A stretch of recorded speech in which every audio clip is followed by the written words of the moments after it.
કેવા કેવા માણસો ભાઈ. બપોરે 1:30 મારે ઘરે રાજકોટમાં કૂતરું આવીને હુઈ જાય, અને અમારે રાજકોટ વાળા તમને ખબર છે 1 થી 4 અમારે કૂતરાય હુઈ જાય. તો 1:30 વાગે હુઈ જાય. 1 દી આવ્યું, 2 દી આવ્યું, 3 દી આવ્યું. પછી મારો ચોકીદાર મને કે સાહેબ આ કૂતરું ક્યાંકથી આવી જાય. મેં કીધું એમ હોય કઈ, કોઈના કૂતરા આવી જાય. તો મેં એને પાળેલું કૂતરું લાગ્યું, મેં એના ગળામાં ચીઠી લખી, મેં સાંઈરામ દવે મારો આ મોબાઈલ નંબર, આ ઘરમાં ભાઈ કૂતરું આવી જાય છે, ગોતતા નહીં, અહીંથી લઈ જાજો.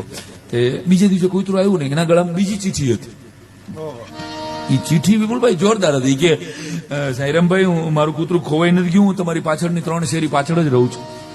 પણ બપોરે 1:30 વાગે મારી ઘરવાળીની કચકચથી કંટાળીને મારું કૂતરું ઘરમાંથી નાસી છૂટે છે. રોજ 1:30 વાગે તમારી ઘરે આવીને હુઈ જાય છે. પછી છેલ્લી લીટી જોરદાર હતી કે તમને વાંધો ન હોય તો કાલે હું આવું.